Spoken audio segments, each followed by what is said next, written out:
Coming to you live from our Auckland Park studios, this is Prime News on SABC 3. Let's take a look at our leading stories this evening. I know they want to push me out. I will never resign. They must fire me.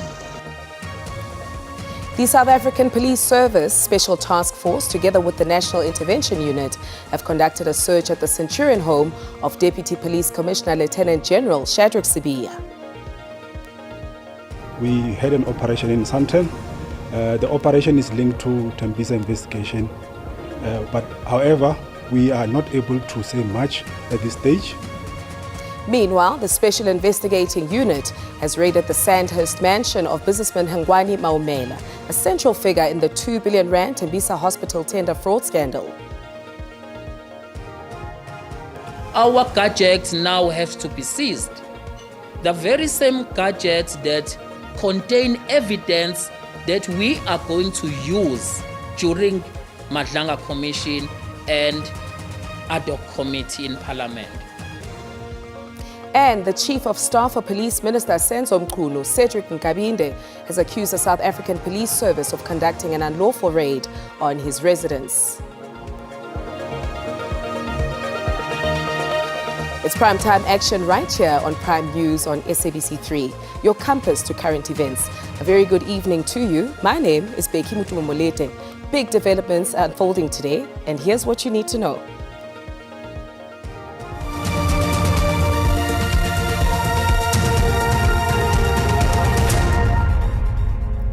The Special Investigating Unit has raided the Sandhurst mansion of businessman Hangwani Maumela, who's a central figure in the 2 billion rand Tembisa hospital tender fraud scandal. The operation, carried out under special tribunal order, is part of an 820 million rand asset recovery effort, targeting Maumela's luxury properties and possessions. Maumela is accused of siphoning 820 million rand over 2 years through fraudulent contracts awarded to 41 companies linked to himself. During the raid, authorities seized 3 Lamborghinis, designer furniture and valuable artwork believed to have been purchased with proceeds from corrupt hospital deals. The operation is linked to Tembisa investigation, but however, we are not able to say much at this stage, simply because there are some legal processes that needs to be finalized. Once those matters have been finalized, we'll communicate further. Are you at least able to tell us how much those vehicles are worth at this point?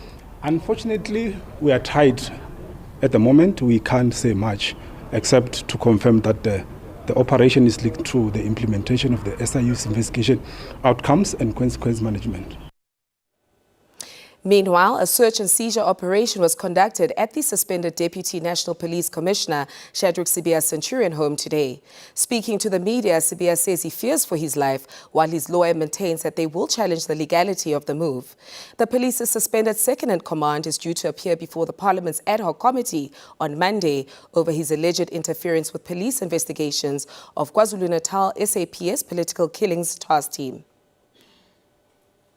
What they are after is just the gadgets. I gave them what they needed. What did you give them? Is the laptop. There's nothing in the laptop.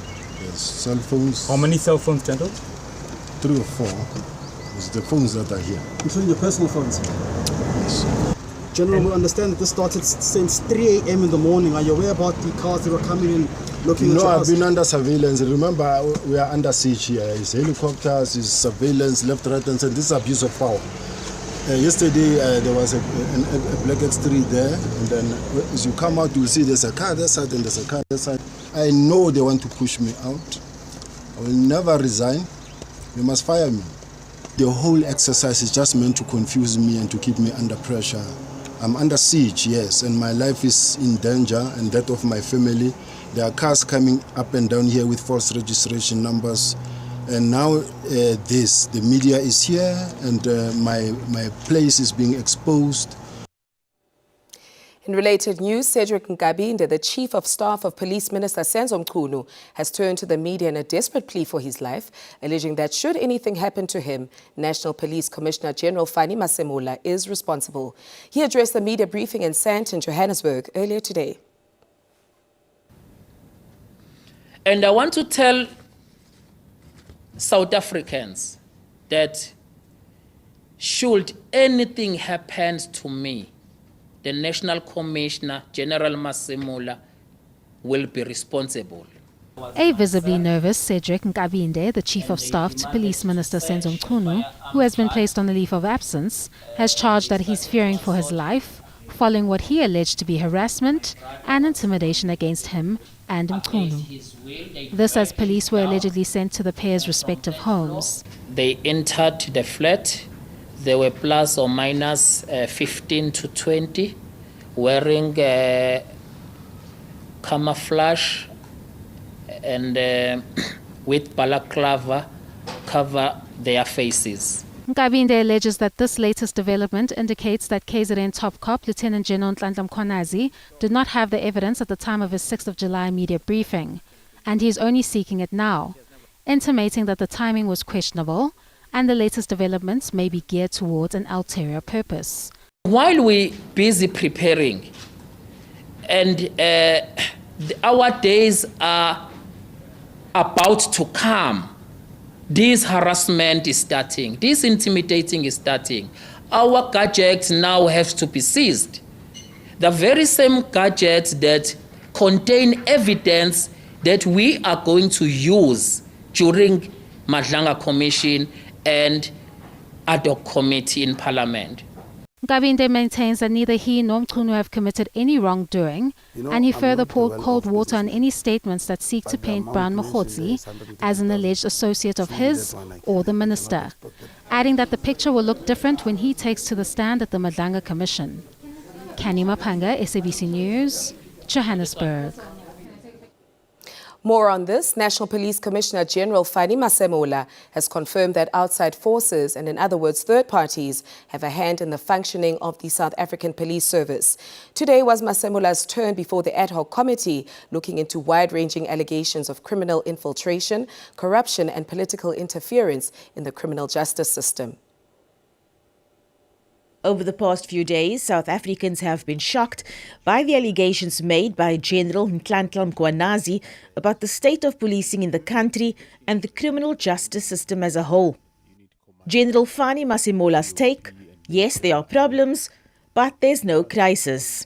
I will not describe it as a state that the police service is in a state of crisis. Well, the police that are working in South Africa are from the society and community of South Africa. And what you find in the police is what you find in the society. However, he was pushed by evidence leader Advocate Norman Arendse about the veracity of Mkhwanazi's allegations of corruption and influence when it comes to appointments. I'm interested that you use the word they. Who are they, General? Because you are appointed by the President.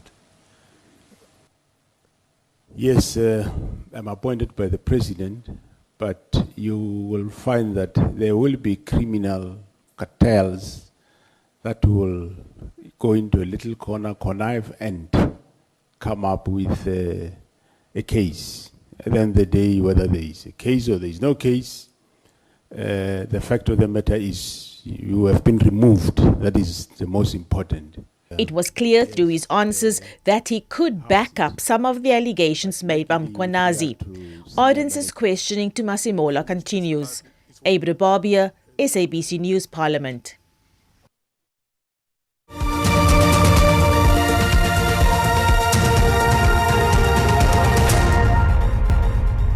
Welcome back to Prime News on 3. It's been 4 years since the Gauteng High Court ordered that members of parliament should disclose donations they receive in internal political party campaigns. The court in Pretoria ruled that the Executive Ethics Code, which compels MPs to disclose the benefits they receive, was unconstitutional, unlawful and invalid, as it did not require for them to disclose donations made to campaigns for their election to positions within political parties. The 2026 local government elections are on the horizon, yet there seems to be an issue that is haunting lawmakers: internal political party funding. Fundamental to the public that we understand who is influencing our politicians, because they become our lawmakers. And I think that the problem is coming from them. They are being incredibly resistant to any push for transparency. Although parties are compelled to disclose donations from a minimum of 200,000 rand and a maximum of 30 million rand, parties do not disclose internal political party funding to the IEC's political party funding unit. I think what the IEC is also reflecting is they are struggling to get parties to disclose donations that are made under the Political Party Funding Act as required by law. Parliament says work is underway. You are raising a matter that relates to a Political Funding Act, which I highlighted to you that the Parliament, through the Portfolio Committee, has initiated a review of the Parliamentary Political Party Funding Act. We have commissioned the IEC to facilitate that study. Natasha Piri, SABC News, Johannesburg. The ANC Secretary General Fikile Mbalula has hailed Nathi Mthethwa, the South African ambassador to France, as an exemplary leader. Mbalula says he is confident that the team of investigators who are probing the circumstances surrounding his death will find answers. Mthethwa died last week after falling from a building in Paris. Of the ANC leaders and members who have been with this family, because we in the ANC have lost a giant, have lost a great leader of our movement. Leadership is not defined in terms of positions. Your deeds and character define leadership. Comrade Nathi, as much as he was privileged at some point to lead the ANC at all levels of our organization, regional up until the national level, and was also baptized in revolutionary fires. He was a gallant fighter. Students at the University of Fort Hare in the Eastern Cape have expressed concern about their future following the unrest and abrupt closure of the institution. This follows the torching of important buildings at the institution's Dikeni, formerly Alice campus, amid a student protest. The protesting students were demanding to hold SRC elections and the immediate resignation of Vice-Chancellor Professor Sakela Buhlungu. The University of Fort Hare has existed for over a century and has a rich history of producing prominent figures who played a pivotal role in the country's liberation struggle. It now finds itself in a state of destruction following protracted unrest. The students have criticized the decision to close the campus. What we expect from the VC is to come down, negotiate with students, and then the other thing that is wrong that they have done, they have interdicted student leaders who should be coordinating this thing, who should be negotiating with both students as well as the management. Some fear that the academic year may go to waste as a result of the situation. Students, this eviction, which was a short notice, it is inconveniencing us in such a way that we don't have allowances. The university estimates the cost of the damage to be between 200 and 500 million rand. We estimate that the damage is in the region of 250 to 500 million rand and will take over 2 years. We want to emphasize again that last night's arson attacks were deliberate, it was strategically planned. Police have arrested 8 suspects for public violence since the start of the protests. They will appear in the Alice Magistrates Court after being released on warning. Abongile Yankees, SABC News, Edikeni.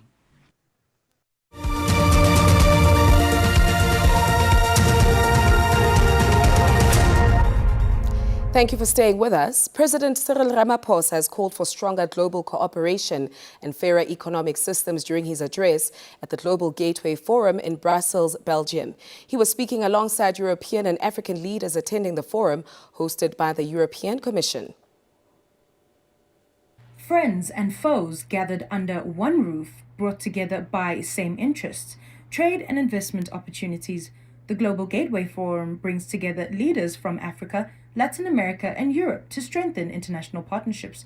President Cyril Ramaphosa used his address to call for a renewed commitment to peaceful cooperation and fair global governance. Circumstances that the world faces now require comprehensive, coordinated and forward-looking solutions. And these challenges, in fact, call for a renewed commitment to the peaceful resolution of conflict, respect for international law, the strengthening of multilateralism. He also weighed in on the current challenges facing the globe.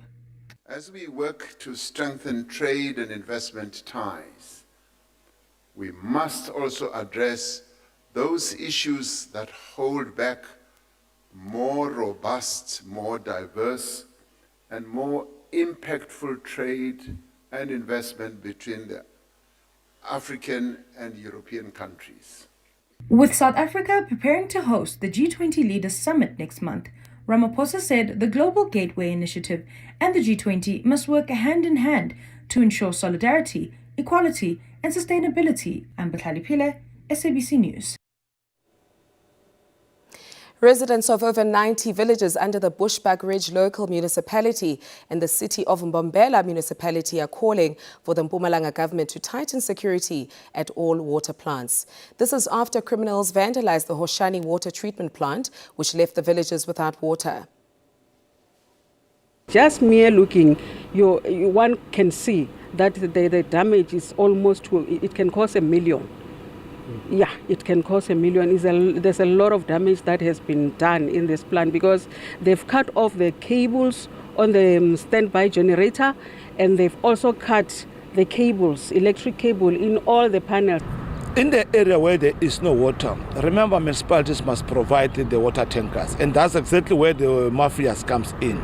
To an extent, some plant might be vandalized, deliberately, as a part of sabotage. And that's why we can't just accept this vandalism without being investigated. There must be proper investigation to check what has happened. But at the moment, our municipalities were delivering some water and were working around the clock to correct that abnormalities around Bushbuck Ridge so that the people of Bushbuck Ridge can get water. I'm aware as well as Nkomazi is a part of Nkomazi does not have water, which I was speaking to the municipalities, and the mayor went there to address the communities.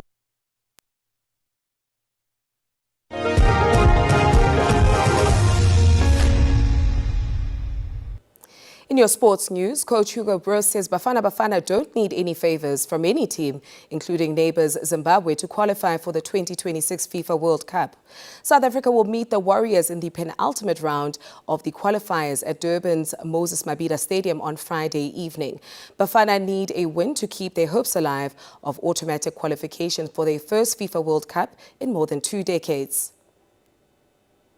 Hugo Broos and his players have described Friday's match as their most important in more than 20 years. We are all aware that we are playing tomorrow a very important but also a very difficult game.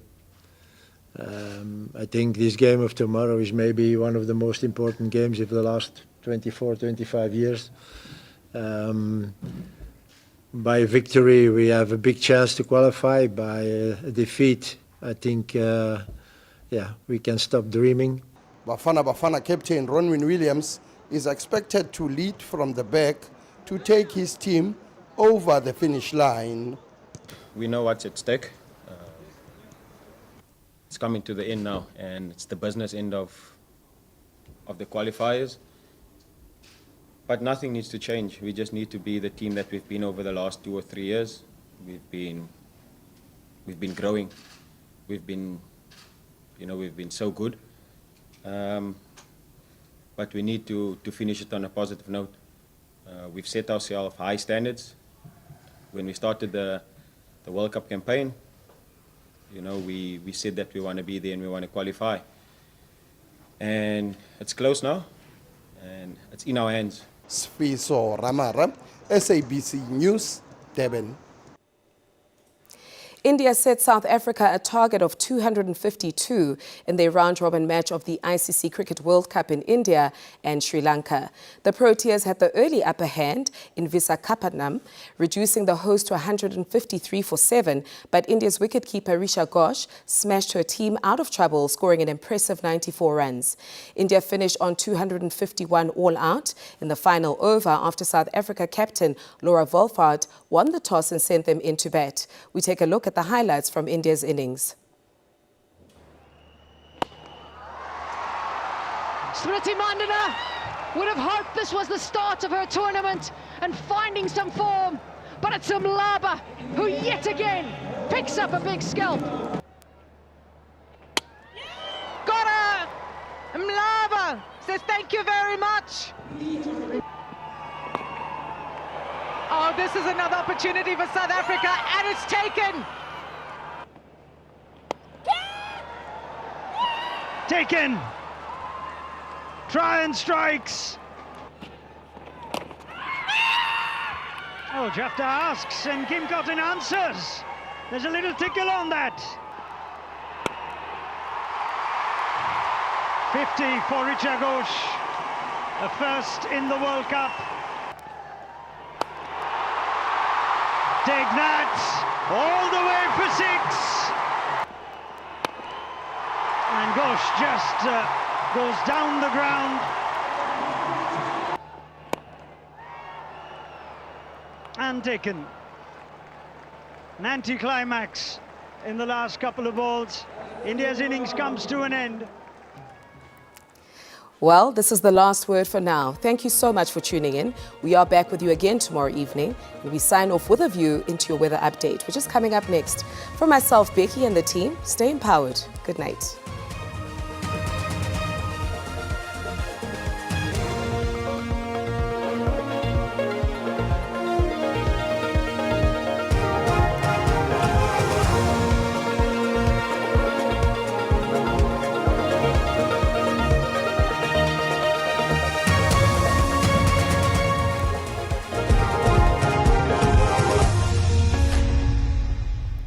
Good evening and welcome. Let's take a look at what to expect weather-wise for tonight as well as tomorrow. Clear skies over the central, western as well as the southern parts of the country. Otherwise, partly cloudy to cloudy conditions with isolated showers and thunder showers expected over the northeastern parts of the country. However, it will be scattered in places over Mpumalanga into Limpopo, Gauteng and the eastern parts of the northwest with some fog patches along the escarpment of KwaZulu-Natal this evening. Tomorrow, starting off with early morning fog patches along the northeastern, eastern as well as the southeastern escarpment and again over the western parts of the Western Cape. It will be mainly fine to partly cloudy across most parts of the country with isolated showers and rain along the southern coastline and the adjacent interior, and then showers and thunder showers over the central, northern and northeastern parts, mainly scattered over Mpumalanga, Limpopo and the northern parts of Gauteng. Now the South African Weather Service warning of severe thunderstorms in places over Mpumalanga,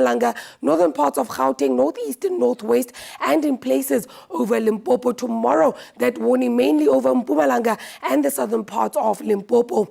Those storms possibly resulting in heavy downpours of rain, strong damaging winds, large amounts of small hail or excessive lightning, and then high fire danger conditions in places over the Northern Cape, the northern parts of the Western Cape, and the western parts of the Eastern Cape, and that is where runaway veld fires are possible. Overnight temperatures expecting 10 in Bloemfontein, Upington at 17, Cape Town an overnight low of 14, peaking at 26 tomorrow. It will be a very hot day in Graafrenet with 37, 31 in Vryburg and Mahikeng, Bethlehem and Pretoria, a maximum of 27.